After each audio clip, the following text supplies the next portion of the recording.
speaker. Okay. I wrote this because my students were sure that I could never speak for 3 minutes. Just 3 minutes. Okay. My name is Fern Cunningham, and I have been a Boston sculptor since 1971, when I graduated from Boston University School of Fine Arts with a major in sculpture, and also began work on my first public sculpture. This was an 11-foot-tall work of art with 3 figures and an African theme entitled Save the Children. It was installed in front of the then new Grove Hall Library in Roxbury, Massachusetts in the fall of 1972 and destroyed by vandals in the spring of 1973. Since that time, I have raised 4 children, taught art at the Elma Lewis School, Boston Public Schools, and since 1983, the Park School in Brookline, where I teach 3rd grade through 9th grade. I have also completed 9 public and private large sculptures, most notably Step on Board, the South End Monument to Harriet Tubman. My most recent public sculpture has been The Value of a Life. This 5-foot-tall bronze was installed in Jeep Jones Park in Roxbury, Mass, and unveiled on August 22nd of 2012. It stands in a newly developed park beside the Timothy School. Using the figurative tradition, I have designed and created a kneeling young girl who is surrounded by books. These books of life and hope are open to pages made by community members who have lost loved ones to violence. Through the making of these pages, their creators found a voice for their feelings about their loved ones who were taken too soon.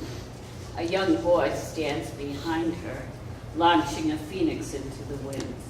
This bird represents the hope of a rebirth, which could bring us away from the violence that plagues our young people at this time. It took many years to design this sculpture so that it satisfied the desires of the community members as well as the Boston Arts Commission. These 2 groups found it difficult to reach a consensus, and their wishes for the sculpture were often at odds. Finally, however, a resolution was reached and the work could be done. I'm pleased with the final results of the sculpture. So those pictures of it in clay are in my studio and outside of my studio. And then there are also pictures of the piece being installed and the unveiling.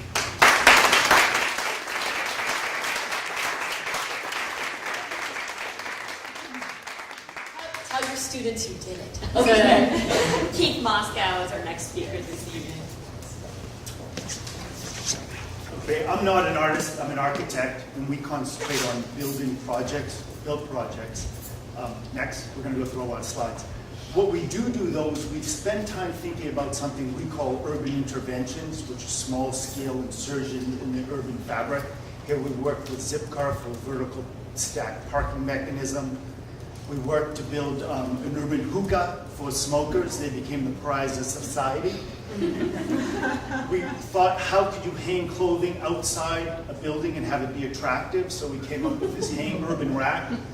And we thought about getting high, actually high in the city in a place where you could have drinks. It'd be a champagne bar that you'd go up in a balloon. And then last winter, the Greenway gave us the opportunity to actually build one of these urban interventions. And the Greenway, as we know, is all about growth and change. And although in the winter, it becomes somewhat of a wasteland. So we thought, what can we grow in the winter? And our job was to create something for the winter. We thought ice. And ice in the urban environment usually is a liability, but it also can be very beautiful. So we thought, okay, how do we create a vessel or a vehicle to create ice? And we came up with something we call the ice chime that was built last winter. It's a large roof structure that was going to collect snow. We had heating cables on top. We hung down stainless steel rods that would let the water, when it melts, create icicles. And then we made a sound attenuating bucket on the bottom that when it came crashing down would sort of elevate the entire experience. It would be somewhat like Robert Frost's poem about the birches, for those who are familiar with that. Much like many of our projects in the office, we start by building models to test it. Then we actually built a scale model of the structure and tested it in a fish processing plant in their freezer. And we go, oh man, this thing's going to work. So we actually then built it on the greenway. And go ahead. And we thought, wow, this looks pretty good. Getting lots of positive feedback, and it was in December. And at night it had a different reading. We're like, wow. But we go, where's the snow? And we had our holes all set. We had our heating cable on top, or our tubes hanging down. And unfortunately, it was the warmest winter on record in recorded history in Boston. So we got, every time it snowed, we'd go in and we got to take pictures. And we knew the thing was going to work, but we just didn't get snow. We had a mechanism to pump it up to the top, the water up to the top, but it just wasn't cold enough. And so we did get a couple of pictures with dustings of snow, but unfortunately it didn't, I mean, it became an interesting piece, and people always stop and wonder what the hell was it. But, is that 1 minute? And, oh, then I got it. Okay, last bit. But the good news is that it's going up to Hanover, New Hampshire, the Hood Museum for this winter.